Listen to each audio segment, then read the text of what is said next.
샬롬. 설교를 들으시는 모든 분들께 하나님의 은혜가 충만하시기를 기원합니다. 아멘. 성경 통독 프로젝트 41번째 마가복음입니다. 성경 통독을 돕기 위한 프로젝트 설교인이 설교를 들으시고 성경을 통독할 수 있는 은혜가 있기를 기대합니다. 먹차를 보겠습니다. 구성은 전과 같습니다. 첫 번째, 성경의 파노라마. 신약 성경 27권은 문학적 장르에 따라서 복음서, 역사서, 서신서, 예언서로 분류됩니다. 마가복음은 신약 성경의 두 번째 책입니다. 마가복음 연대표를 보겠습니다. 마태복음에서 봤던 거라 참고하시고요. 기록만 좀 다릅니다. 마가복음의 기록은 AD 55년에서 63년경으로 추정됩니다. 마가복음 개관. 마가복음은 헬라어 원전의 카타마르콘이라는 원래의 제목에서 기쁜 소식을 뜻하는 단어가 덧붙여져서 영어 성경은 The Gospel According to Mark이고 한국 개역 성경은 마가복음으로 명명되었습니다. 마가복음의 저자는 베드로의 제자이자 동역자였던 요한 마가입니다. 기록 연대는 예수님의 부활과 승천 이후 복음서 기록이 시작되기까지에는 약 한 세대 정도의 구전적 시기가 있었다는 점과 예루살렘 멸망이 예언 형태로 기록된 점으로 미루어 넓게 AD 50에서 70년으로 추정됩니다.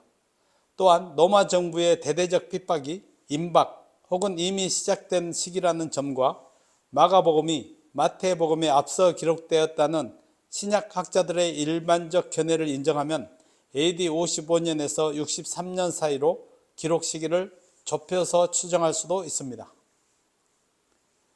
수신자는 초대 교회 전승에 따르면 로마에서 작성되어 로마의 그리스도인들을 1차 수신자로 하고 있습니다.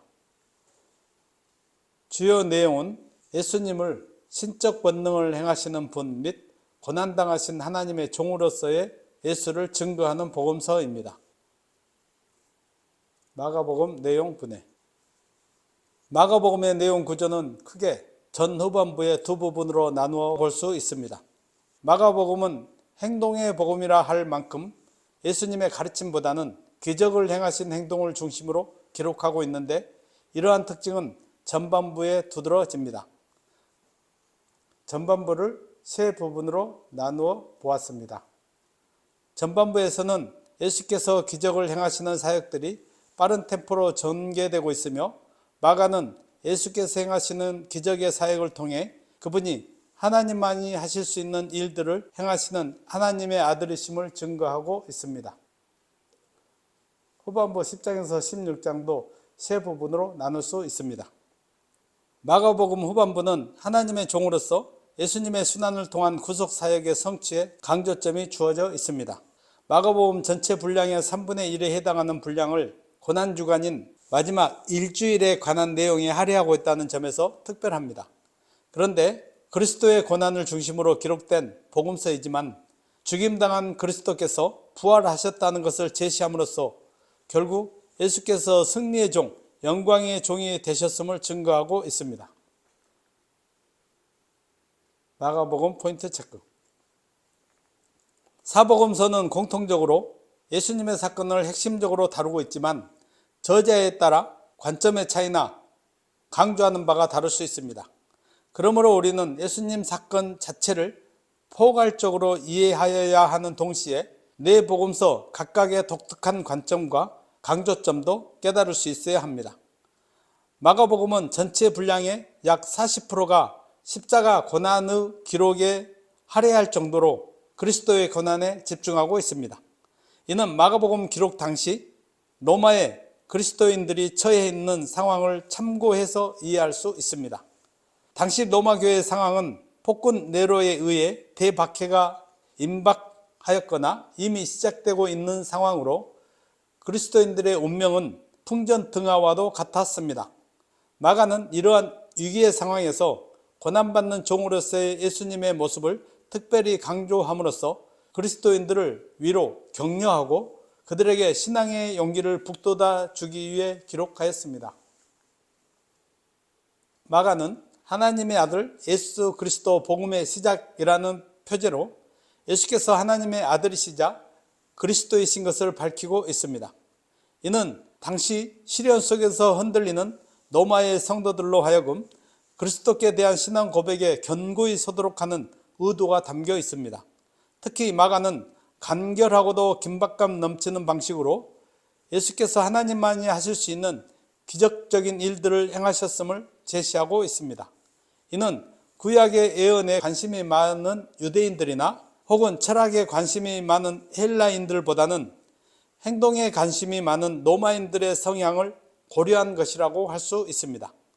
즉 마가복음은 행동하는 복음이라고 할 만큼 예수께서 기적적 능력으로 행하신 사역을 드러내 보여주므로 예수께서 하나님의 아들 그리스도이심을 증거하고 있는 것입니다. 예수께서는 하나님의 종으로서 고난당하신 분이십니다. 마가복음 전체의 핵심 구절이라고 할 수 있는 10장 45절은 인자에 온 것은 섬김을 받으려 함이 아니라 도리어 섬기려 하고 자기 목숨을 많은 사람의 대속물로 주려 함이니라고 밝히고 있습니다. 즉 그리스도는 능력 있는 하나님의 아들이지만 그 능력으로 세상을 지배하고 사람들 위해 군림하는 자가 아니라 오히려 종으로서 사람들을 섬기고 많은 사람을 구원하기 위한 대속물로서 자기를 희생하기 위해 오신 것입니다. 이렇게 마가는 그리스도께서 행하신 기적적인 사역과 또 그분이 당하신 고난을 통해 예수의 진정한 정체와 사역의 본질이 무엇인가에 대해 말해주고 있습니다. 즉 예수는 종으로서의 섬김과 고난을 통해 인류 구속 역사를 성취하신 하나님의 아들이신 것입니다. 마가복음에는 제자도가 강조되고 있습니다. 마가가 하나님의 아들이시자 고난당한 종으로서의 예수의 인격과 사역을 제시한 것은 과연 그분의 제자가 된다는 것은 무엇을 의미하는가에 대해 해답을 던지기 위함입니다. 마가복음은 타 복음서들에 비해 제자들의 부정적인 측면을 더욱 선명히 부각시킴으로써 일종의 반면교사로서의 역할을 제자들이 하도록 하고 있습니다. 마가복음은 그들의 주의자 스승이신 예수께서 가시고자 하는 고난의 결과는 달리 인간적 생각과 야심으로 고난을 두려워하고 회피하려고 하고 불신앙의 모습을 보이는 제자들의 모습을 통해 독자들로 하여금 진정한 제자의 길에 대해 숙고하게 만듭니다. 그리고 이 숙고를 통하여 예수의 제자가 된다는 것은 그리스도를 본받아 고난을 감내하며 섬김과 희생의 도를 실천하는 삶을 사는 것이라는 진리에 직면하게 합니다. 아멘. 징검다리 설교 제목 예수님 제자의 길. 본문 마가복음 3장 31절에서 36절. 같이 한번 읽어보겠습니다. 인자가 많은 고난을 받고 장로들과 대제사장들과 서기관들에게 버림받아 죽임을 당하고 사흘 만에 살아나야 할 것을 비로소 그들에게 가르치시되 드러내놓고 이 말씀을 하시니 베드로가 예수를 붙들고 항변하매 예수께서 돌이키사 제자들을 보시며 베드로를 꾸짖어 이르되 사탄아 내 뒤로 물러가라. 내가 하나님의 일을 생각하지 아니하고 도리어 사람의 일을 생각하는도다 하시고 무리와 제자들을 불러 이르시되 누구든지 나를 따라오려거든 자기를 부인하고 자기 십자가를 지고 나를 따를 것이니라. 누구든지 자기 목숨을 구원하고자 하면 잃을 것이요 누구든지 나와 복음을 위하여 자기 목숨을 잃으면 구원하리라. 사람이 만일 온 천하를 얻고도 자기 목숨을 잃으면 무엇이 유익하리요. 아멘. 본문의 맥락을 보겠습니다. 베드로의 신앙 고백 사건은 가이사랴 빌립보 지방에서 이루어졌습니다. 이 베드로의 신앙 고백 사건은 예수님의 메시아 직분이 공개적으로 선포되어졌다는 점과 교회 설립의 토대가 마련되어졌다는 점, 그리고 예수님께 대한 교회의 첫 신앙 고백이었다는 점에서 그 의의가 크다고 하겠습니다. 또한 예수께서 약 3년에 걸친 공생의 사역을 정리하시고 십자가 순환 사건을 예고하시는 일대 전환점을 이루는 터닝 포인트였다는 점에서 중대한 의의를 지닙니다.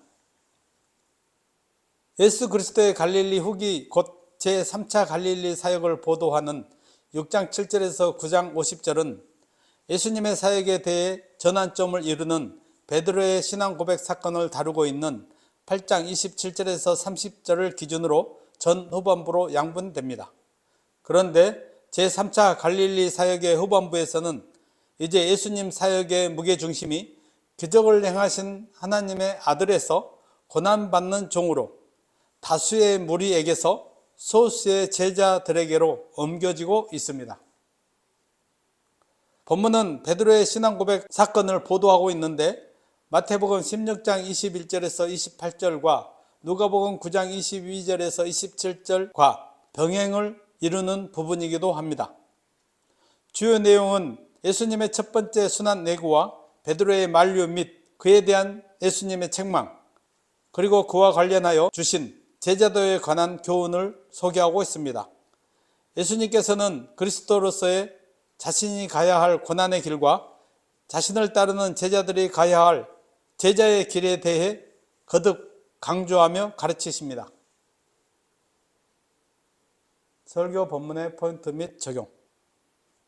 본문 32절은 주님의 고난 예고에 대하여 베드로가 항변하며 만류하는 내용입니다. 직전에 주는 그리스도시라고 고백했던 베드로는 예수님의 고난과 죽으심에 대한 예고를 듣고 주님께 그렇게 하지 말도록 항변하며 만류하였습니다. 그는 주님께서 정치적 메시아로 장차 유대 나라의 왕이 되면 영광의 자리에 앉으려고 하였는데 주님께서 갑자기 죽으시겠다고 하자 결코 그렇게 하지 말라고 만류한 것입니다. 예수님은 자신의 고난을 만류하는 베드로를 향해 사단아 내 뒤로 물러가라고 꾸짖으십니다. 주님의 영광은 십자가의 관문을 넘은 후에 주어질 것이었으므로 예수님에게 있어서 고난의 십자가는 넘지 않으면 안 될 관문이었습니다. 그러므로 예수님은 십자가가 견디기 어려운 고통이었지만 묵묵히 그 고난의 길을 가시고자 하셨는데 베드로가 반대한 것입니다. 적용을 보겠습니다. 예수님께서 몸소 보여주신 것처럼 영광은 십자가의 관문을 통과한 후에 주어집니다. 주님은 34절에서 아무든지 나를 따라오려거든 자기를 부인하고 자기 십자가를 지고 나를 따를 것이라고 하셨습니다. 이는 인간적인 모든 정욕과 탐심을 버리고 심지어는 생명까지 버릴 각오를 하는 것을 뜻합니다. 이러한 주님의 요구는 베드로와 제자들조차도 걸려 넘어질 만큼 어렵고 힘든 길이었습니다. 그러나 분명한 것은 그 누구도 십자가의 관문을 통과하지 않고는 결코 영광에 이를 수 없다는 사실입니다. 바울은 우리가 그리스도와 함께 영광을 받기 위하여 고난도 함께 받아야 할 것이라고 하였습니다. 성도는 십자가 없이는 영광도 없다는 사실을 기억해야 합니다. 십자가의 길이 힘들고 고통스럽다 할지라도 그 후에 얻게 될 영광을 바라고 믿으며 인내로 감내해야 합니다. 33절에서 베드로는 주님으로부터 사단이라 불리는 책망을 들었습니다. 그것은 그가 하나님의 일보다 사람의 일을 생각하였기 때문입니다. 여기서 하나님의 일이란 예수께서 하나님의 영원하신 구속의 계획을 따라 고난의 십자가를 지는 것을 말합니다. 그리고 사람의 일이란 고난과 죽음을 포기하고 정치적 메시아로서 이스라엘의 왕위에 올라 세상에서 영광을 누리는 것을 말합니다. 즉 베드로는 예수님께 십자가의 길을 포기하고 대신 세상의 영광을 얻는 길을 택하도록 요구한 것입니다.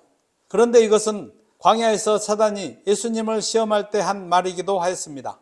사단은 예수님께 천하만국과 영광을 보여주면서 자기에게 경배하기만 하면 그 모든 것을 다 주겠다고 유혹하였습니다. 그러한 의미에서 주님의 십자가의 길을 만류하는 베드로의 행위는 사단의 행위와 다를 바 없었기 때문에 예수님께서 베드로를 향해 사단아 내 뒤로 물러가라고 하신 것입니다. 적용을 해보겠습니다. 예수님은 하나님의 일보다 사람의 일을 먼저 생각하는 것은 사단적인 일이라고 하십니다. 그래서 그런 사람은 주님께 사탄이라는 책망을 듣지 않을 수 없습니다. 그런데 현대인들은 언제나 하나님의 일보다는 사람의 일을 먼저 생각하고 하나님의 영광보다는 먼저 자신의 영광을 생각합니다.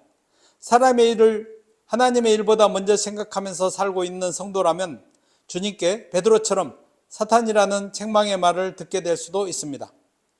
그런데 사실 성도가 하나님의 말씀대로 살지 못하는 이유도 하나님의 일보다 사람의 일을 먼저 생각하기 때문입니다. 아멘. 그러므로 하나님의 말씀대로 살기를 원하는 성도들은 무슨 일을 하든지 하나님의 일을 먼저 생각하면서 해야 합니다. 아멘. 또 사람 중심에서 하나님 중심의 사고로 삶의 가치관을 바꾸어야 합니다. 아멘. 그리하여 주님께 책망 대신에 칭찬을 듣는 복된 주님의 제자, 주님의 백성들이 되어야 합니다. 아멘. 36절에서 예수님은 만일 사람이 온 천하를 얻고도 제 목숨을 잃으면 무엇이 유익하리요? 라고 말씀하십니다. 여기서 온 천하란 사탄이 예수께 보였던 천하 만국과 영광, 즉 쾌락과 권력, 재산과 명예 등 인간이 추구하는 모든 것을 의미하는 것입니다. 그런데 주님은 그러한 모든 것을 얻더라도 제 목숨, 즉 하나님과 함께하는 진정한 영생을 얻지 못한다면 그 무슨 의미가 있겠느냐고 심각한 반문을 하십니다. 또 모든 부귀와 영화를 누려본 솔로몬은 모든 것이 헛되도다고 말하였습니다. 그런데 오늘날 우리 사회를 보면 천하를 얻는 일에 대부분의 사람들이 혈안이 되어 있습니다. 특히 고도로 발달한 문명 속에서 물질적 쾌락만을 쫓아가는 현대인들에게 주님의 36절 말씀은 참으로 폐부를 찌르는 듯한 지적이 아닐 수 없습니다. 적용을 해보겠습니다. 오늘날 사람들은 재테크를 하는 곳에는 많이 몰려가지만 영원한 진리가 선포되는 교회는 점점 사람들이 감소하고 있습니다. 예수님은 멸망으로 인도하는 문은 넓어 그리로 들어가는 자가 많으나 생명으로 인도하는 문은 좁고 협착하여 그리로 들어가는 자가 적도다고 말씀하셨습니다.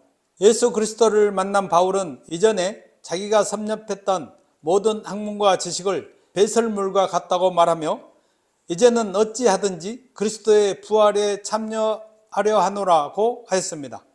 성도들도 무엇이 영원하며 또 진정한 생명으로 인도하는 길인가를 진리의 말씀과 성령을 통해 확실하게 분별할 수 있어야 합니다. 아멘. 그리고 그리스도를 위한 능욕을 애굽의 모든 부하보다 더 큰 재물로 여겼던 모세처럼 세상의 헛된 것들 대신 진정한 성공의 길인 오직 예수 그리스도를 따름으로써 영원한 영광과 생명을 얻는 의의 길을 가시는 성도들이 되시기를 바랍니다. 아멘. 마가복음 교훈. 마가는 예수님의 고난을 통해 고난에 대해 적극적인 자세를 갖도록 격려하고 있습니다. 당시 거대한 핍박과 고난에 직면한 로마의 성도들을 향해 그들이 신앙 고백하고 있는 그리스도께서도 고난을 당하셨으며 그 고난을 통해 인류 구속 사역을 성취하셨다는 것을 말하고 있습니다. 즉 마가복음은 총 분량의 40% 정도가 그리스도의 고난 기사에 할애될 만큼 고난을 당하신 그리스도의 측면을 집중 조명하고 있습니다. 그리하여 그리스도인들이 마가복음을 통해 고난당하신 그리스도 예수를 묵상함으로써 이 땅에서 당하는 고난에 대해 보다 담대하고 긍정적인 자세를 가지고 이겨내도록 교훈해주고 있습니다. 아멘. 마가복음은 그리스도의 고난을 강조하고 있지만 전반부에서는 예수님의 하나님의 아들 되심을 강조합니다. 마가는 서두를 하나님의 아들 예수 그리스도 복음의 시작이라는 말로 예수님의 신성을 강조하고 있습니다. 또 예수께서 세례를 받으실 때와 변화산에서 변행되실 때 예수님께서 하나님의 아들 되심을 선포하는 하늘의 음성이 들려왔습니다. 심지어 귀신들마저 예수께서 하나님의 아들이심을 고백하고 있으며 십자가 사건을 목격한 이방인 백부장도 역시 같은 내용을 고백하고 있습니다. 결국 이를 통해 마가복음은 독자들로 하여금 예수께서 하나님의 아들이시며 주님 되심을 고백하도록 하는 신앙으로 이끌고 있습니다. 아멘. 이러한 신앙 고백은 구속사적으로 신약의 교회의 공동체를 이루는 근간이며 개인적 차원에서는 구원과 심판을 가르는 중요한 고백입니다. 따라서 예수님의 하나님 아들 되심과 주님 되심에 대한 믿음을 가지고 그것을 입술로 고백하는 성도들이 되어야 함을 교훈해 줍니다. 아멘. 예수께서 베드로의 신앙 고백 이후 예루살렘에 아직 입성하기 전까지 3차에 걸쳐 자신의 고난을 예고하십니다. 이를 통해 예수께서는 비록 신앙 고백을 하긴 하였어도 여전히 메시아의 길을 영광의 길로만 오해하고 있던 제자들의 잘못된 관점을 수정해 주고자 하신 것입니다. 예루살렘으로 오르는 길은 그리스도께서 인류 구속을 위해 십자가를 지시기 위한 길이었지만 제자들은 그 길을 따라 걸으며 전혀 다른 기대와 욕망을 품고 있었습니다. 오늘날도 몸은 그리스도의 뒤를 따르는 제자 이것만 주님의 뜻과는 전혀 다른 욕망을 품고 있는 자들이 많이 있습니다. 그러나 그리스도께서는 고난을 통하지 않고는 영광에 이를 수 없다는 것을 보여주셨습니다. 마찬가지로 고난을 피하고자 해서는 예수님의 제자가 될 수 없습니다. 아멘. 따라서 예수님의 고난의 십자가와 부활은 성도들의 신앙이 견고하고도 올바로 세워질 수 있는 유일한 기초임을 교훈해 줍니다. 아멘.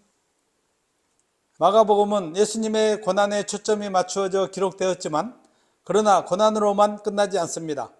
하나님의 종으로서 자기를 낮추어 인간들을 섬기시고 급기야 십자가에서 자기 목숨을 많은 사람의 대속물로 주신 예수께서 다시 부활 승천하셔서 하나님 보좌 우편에 앉으셨음을 증거합니다. 아멘. 즉 십자가에 죽으시기까지 하신 그리스도의 한없는 자기 비하는 다시 승천과 영광으로 이어짐을 보여주고 있습니다. 아멘. 이는 물론 근본적으로 인류 구속을 이루고자 하시는 하나님의 계획에 따라 하나님께서 섭리 가운데 주도하신 일인 것이 분명합니다. 아멘. 그럼에도 불구하고 승리와 영광으로 이어지는 예수님의 고난은 오늘날 고난에 처한 그리스도인들에게 소망과 용기를 제공해 주는 중요한 교훈이 됩니다. 아멘. 에필로그. 마가복음은 신적 권능을 행하시는 하나님의 아들이자 십자가의 고난을 당하시고 부활하신 하나님의 종으로서의 예수님을 증거하는 복음서입니다. 마가복음 분량은 16장 33쪽 정도로 70분 정도면 한번 읽을 수 있습니다. 설교를 들으시고 말씀의 은혜가 되시면 지금부터 성경을 펴고 읽을 수 있기를 바랍니다. 성경은 잠깐씩 한 절씩 시간이 될 때 보는 책이 아닙니다.